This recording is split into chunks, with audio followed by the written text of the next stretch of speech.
నక్సల్స్ వరుసగా హతమవుతుంటే మిగులుతున్న వాళ్ళు అతి పరిమితం అన్నటువంటిది ఒక మంచి స్టోరీ డీటెయిల్గా ఇచ్చుకొచ్చింది సాక్షి. అందులో ప్రధానంగా ఏడాది ఛత్తీస్గఢ్లోని కుల్హదీ ఘాట్లో కేంద్ర కమిటీ సభ్యుడు రామచంద్రారెడ్డి అలియాస్ చలపతి, మహారాష్ట్ర బీజాపూర్ జిల్లాలో మే నెలలో కేంద్ర కమిటీ మరో సభ్యుడు పుల్లూరి ప్రసాదరావు అలియాస్ చంద్రన్న, ఛత్తీస్గఢ్ నారాయణపూర్లో పార్టీ ప్రధాన గారి సంబాళ కేశవరావు అలియాస్ బసవరాజ్, ఇంద్రావతి వద్ద మరో కేంద్ర కమిటీ సభ్యుడు తెంటు లక్ష్మీనరసింహాచలం అలియాస్ సుధాకర్ ఎన్కౌంటర్ హతమయ్యారు. ఈ సంవత్సరం మరణించిన 5గురు కేంద్ర కమిటీ సభ్యులు 4గురు తెలుగు వాళ్లే. పాలిట్ బ్యూరోలో Muppalla Lakshmanarao alias Ganapathy, Tippiri Tirupathi alias Devji, Mallojula Venugopal alias Sonu, Misir Besra alias Sunirmal మాత్రమే ఉన్నారు. బెస్రా తప్ప అంతా తెలుగు వాళ్లే.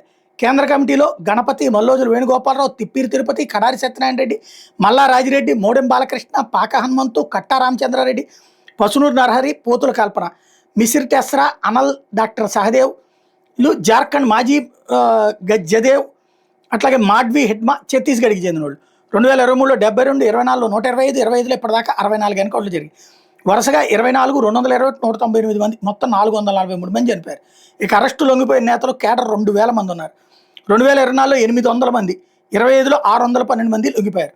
590 మంది నేతలు కేడరు అరెస్ట్ అయ్యారు. ఓవరాల్గా చూసుకుంటుంటే ఇక మిగులున్నది కేంద్ర కమిటీలో 15 మంది, పాలిట్ బ్యూరోలో 3గురు, కేంద్ర కమిటీలో ఈ బతికున్నటువంటి వాళ్ళలో 10 మంది తెలుగు వాళ్లే అన్నటువంటిది ఇక్కడ కీ పాయింట్.